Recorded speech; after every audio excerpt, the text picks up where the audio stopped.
Ação parental é quando uma das partes, pai ou mãe, geralmente, utiliza da criança como meio de vingança.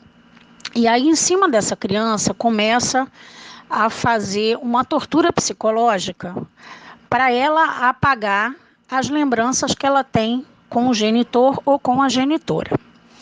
Então, seria mais ou menos assim: eu tenho um filho, me separo do meu marido e começo, na cabeça do meu filho, a dizer: o pai dele, seu pai não presta, seu pai não cuida de você, seu pai marca de vir e ver e não vem.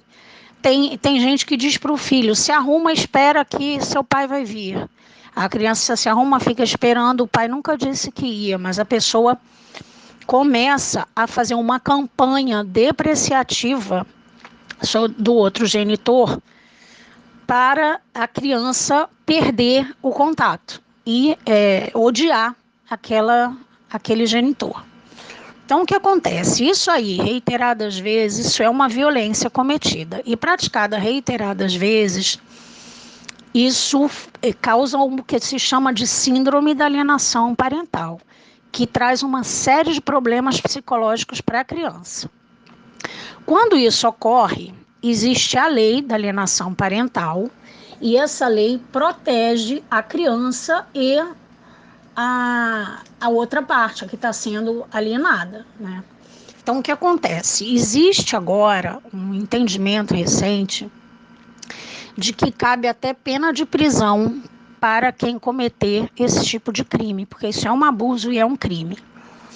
Antes de existir essa possibilidade da pena de prisão, cabia multa, cabia algumas punições de redução da convivência com a criança, até a perda total da convivência, que seria a perda do poder familiar. Mas, assim, tudo lembrando que é motivo, tem que ter prova suficiente, tem que ser permitida a outra parte o contraditório e a ampla defesa. Mas essa perda do poder familiar, ela tem previsão porque seria uma proteção para a criança. Além da punição para quem está causando, mais importante do que isso, é proteger a criança daquela violência que está sendo cometida em cima dela. Um caso que saiu na TV há coisa de um tempo atrás, 2 anos, sei lá, de uma mãe que, aliás, 2 casos ficaram famosos. Um era uma mãe que não levava, assim, ela tinha uma porrada de filhos e o mais velho parece que era obrigado a tomar conta dos mais novos e por conta e fazer alguns serviços da casa, porque ela precisava trabalhar, ela não era uma pessoa má, parece que ela era muito carinhosa com os filhos, mas ela tinha que sacrificar um ou dois em detrimento dos demais, porque ela não tinha ninguém aqui, absolutamente ninguém, e vivia uma circunstância de vida onde ela precisava trabalhar para botar comida na boca deles, né? E aí, avaliando as circunstâncias, apesar do abandono intelectual, já que o mais velho não ia para a escola e se sacrificava em detrimento dos outros, o MP não opinou pela perda do poder familiar. E opinou por uma suspensão temporária também. Eu sei que a suspensão é sempre temporária, mas nesse caso era uma suspensão mais flexível, porque opinou por levar os filhos todos para um abrigo, onde essa mãe tinha direito à visitação livre, e parece que ela ia todo dia lá visitá-los, né?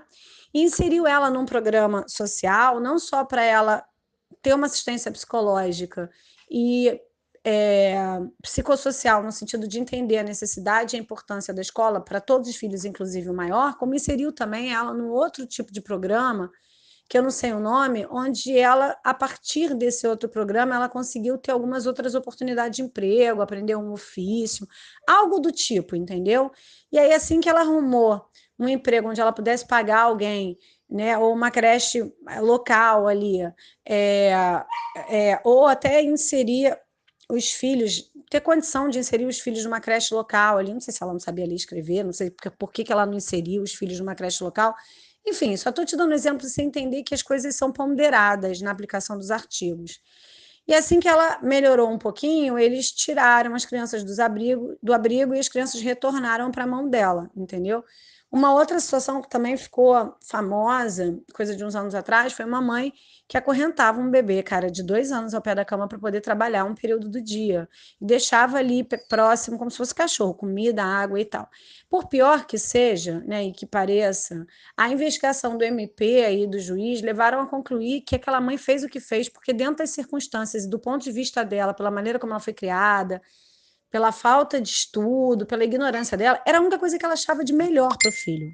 Ou seja, ela não era uma pessoa ruim, entendeu? Muito pelo contrário. Parece que ela era carinhosa com o bebê, os vizinhos elogiaram ela nesse sentido, ou tiveram, eu não sei se foram os vizinhos, ou teve alguns depoimentos nesse sentido também.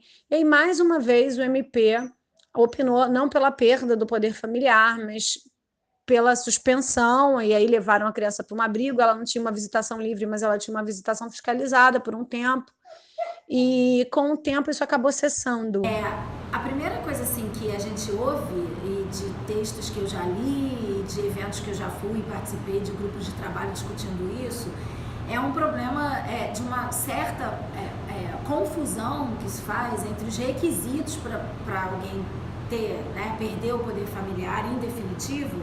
A gente tem as causas de suspensão, que são menos graves, e as causas de perda do poder familiar. A perda, que é grave, eu acho que ela exige, assim, do ponto de vista do processo, um comprometimento do juiz que vai julgar uma situação dessa com o contraditório e a ampla defesa. E o que eu vejo de crítica é que às vezes as pessoas perdem o poder familiar sem uma fundamentação assim mais criteriosa ou sem uma participação das pessoas. Por exemplo, eu tenho uma amiga da USP que trabalha com mulheres encarceradas e também com mulheres moradoras de rua e também com mulheres viciadas em drogas, e como que se dá essa relação da maternidade. E elas relatam, não são dados de pesquisas minhas, né, de um observatório de pesquisa da USP, na antropologia do direito, na verdade, a Bruna Angotti, a Ana Lúcia Pastore, que trabalham com esse projeto de pesquisa, que depois, se vocês quiserem, vocês podem pesquisar melhor. Mas eu já as vi narrando de problemas de mulheres que perdem o poder familiar, não conseguem mais recuperar os seus filhos por razões que não estariam criteriosamente, de maneira objetiva, previstas na lei. Então, por exemplo, não é porque a pessoa é pobre ou porque ela tem condições difíceis de, né, mais, enfim, vive em condições precárias de vida, ou não tem emprego certo, ou o simples fato de ser usuária de drogas, que podem autorizar a perda do poder familiar.